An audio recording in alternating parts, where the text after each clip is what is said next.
भाजपा से राज्यसभा के उम्मीदवार दीपक प्रकाश 13 मार्च को नामांकन पत्र दाखिल करेंगे। दिल्ली में केंद्रीय चुनाव समिति की बैठक में लिए गए निर्णय के बाद कल देर शाम रांची में विधायक दल की बैठक हुई। बैठक में पार्टी के प्रदेश अध्यक्ष और राज्यसभा के उम्मीदवार दीपक प्रकाश, विधायक दल के नेता बाबूलाल मरांडी, प्रदेश के संगठन महामंत्री धर्मपाल और विधायक अनंत ओझा समेत अन्य उपस्थित थे। राज्यसभा उम्मीदवार बनाए जाने पर पार्टी के प्रदेश अध्यक्ष दीपक प्रकाश ने शीर्ष नेतृत्व के प्रति आभार जताया। उन्होंने कहा कि 13 मार्च को वे नामांकन पत्र दाखिल करेंगे।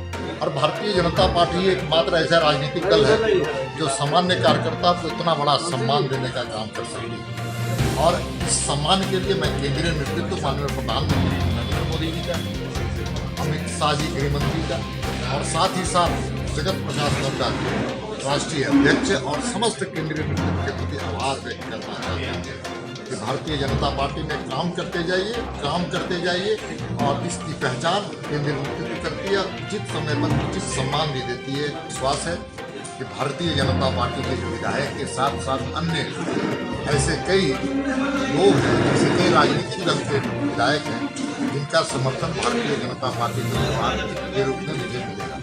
वहीं विधायक दल के नेता और पूर्व मुख्यमंत्री बाबूलाल मरांडी ने भी पार्टी के प्रदेश अध्यक्ष दीपक प्रकाश को राज्यसभा उम्मीदवार बनाए जाने के लिए राष्ट्रीय नेतृत्व के फैसले का स्वागत किया और दीपक प्रकाश को बधाई दी।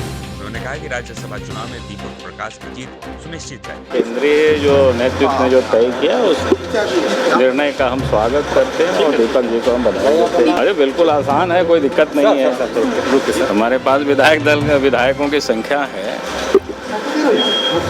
कोई कहीं दिक्कत कोई दिक्कत नहीं। आजसू का भी समर्थन मिलेगा। हम सबों से बात करेंगे हम लोग और हमें पूरा विश्वास है कि जितनी ज़रूरत है विधायकों को उससे कहीं अधिक वोट हमारे पास।